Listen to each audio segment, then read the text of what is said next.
Okay, so hi. So here's what happened.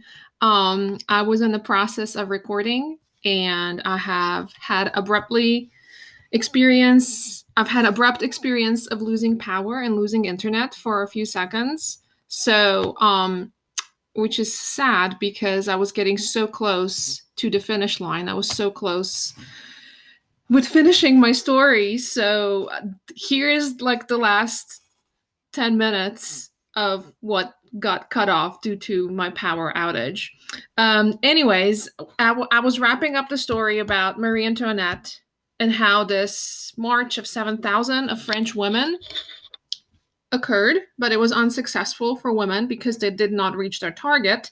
Nevertheless, their voices got out. They got heard, and this is also, even though the march was like largely unsuccessful, it was a very important momentum in this, people's push for change, or people requiring change and wanting France to do better.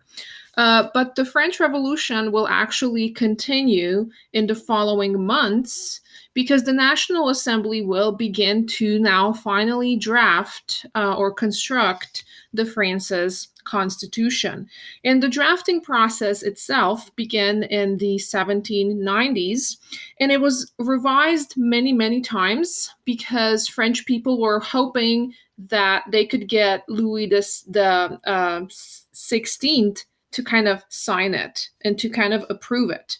And ultimately, Constitution was ratified a year later. So by 1791, Constitution was formally ratified.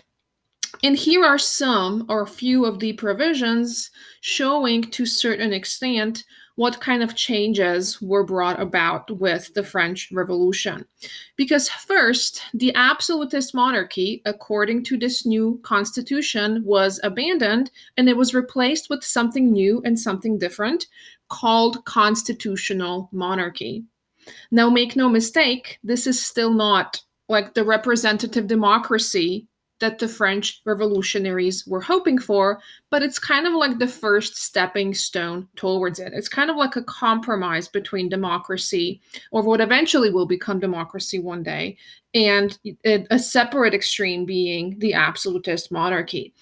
And with this provision, king, whoever it is, would actually remain the like executive figurehead of the state, but his role was rather symbolic one, right? Because all of the lawmaking powers, the power to construct and to draft laws, will still be in the hands of the parliament or in the hands of the National Assembly and the representatives of the National Assembly, who were elected by the people, by the French male people who were possessing a very set amount of property, meaning that suffrage, or meaning that the right to vote, was not expanded to everybody. So it's not like every male had the right to vote, but rather, if you were a male and if you owned property, if you owned if you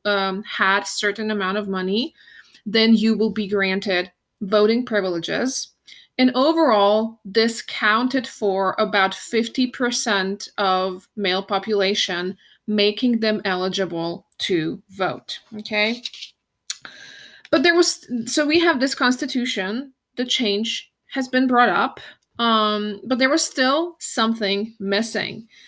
And I hate to be this person again, but it seemed like both the Declaration of Rights of Men, as well as the French Constitution, were overlooking the category of gender as a category worthy of inclusion. And today, in, for instance, American jurisprudence, we have to thank the, Supreme Court justices, or Supreme Court Justice Ruth Bader Ginsburg in particular, for defending this idea that when we are talking about issues of social equality, we need to make sure that this equality applies equal to all, or equally to all, regardless of your gender. But in France, since the late 1780s at least, many women also will share the same sentiments. And they will start to look at the fact that they were disenfranchised following the publication of these, seemingly progressive documents. And many of them will start to become publicly active, publishing pamphlets, so written arguments. They would form their own clubs, like seeking the recognition of women's role in politics. And also, they will do things like, a basic activism, like just petitioning assembly, like writing them letters on the behalf of all women. One of these women who was publicly active, was a person named Olympe de Gouges. And she was a chief feminist activist during the French Revolution. And we know this because she published a response to the French Declaration of Rights of Men, and she will counter it with her own Declaration of Rights of Women. And you will read part of this as, your primary source this week also. And this document, written and published by de Gouges, was kind of a copy, or like a copy paste version of the Declaration of the Rights and the Men, Declaration of Rights of Men. And she almost copied it word for word, but kind of inserted every time where you would see the word men, she would insert a phrase women and men. So to replace each instance in which only word men was used in the original Declaration of Rights of Men, right? And she will require, or she will proclaim in her declaration, things like the ones on your slide. She will say, "Woman is born free and lives equal to man in her rights. The purpose of any political association is the conservation of the natural and imprescriptible rights of woman and man." And quote, "The principle of all sovereignty rests essentially within the nation, which is nothing but the union of a woman and a man." So she was basically saying that, her purpose in writing this was not to like spike controversy or to produce this entirely brand new piece of document that's, enlightening people that suddenly we have to pay attention to women, right? But her purpose was rather to just draw attention to the issue of gender inequality.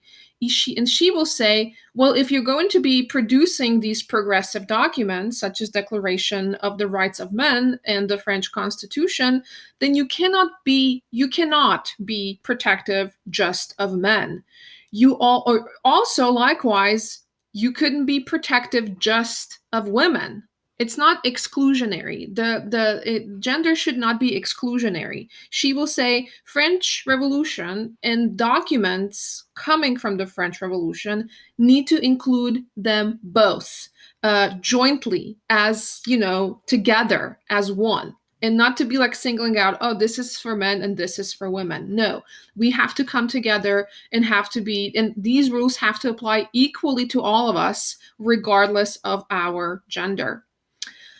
But perhaps not surprisingly, however, she will not find a lot of sympathy among the leaders of the revolution. And at the moment, her proclamation will not have a lasting impact, or at least immediate impact, on the way in which people think about gender and gender inclusion.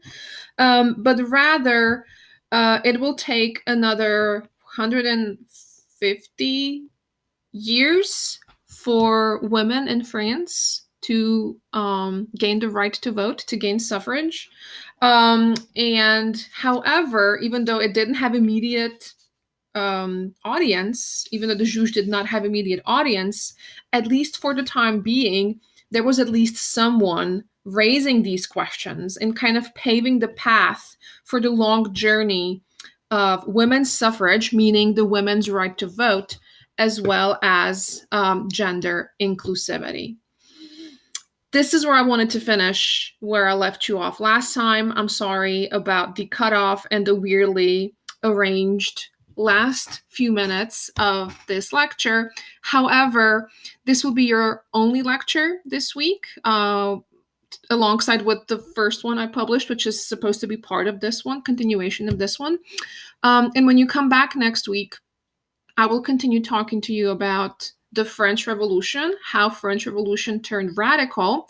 And then for the second half of the week, we are going to be studying the different kind of revolution occurring in Great Britain, and that will eventually become the Industrial Revolution. So be back for these topics, these two topics next week. So the continuation of the French Revolution, as well as the Industrial Revolution in England.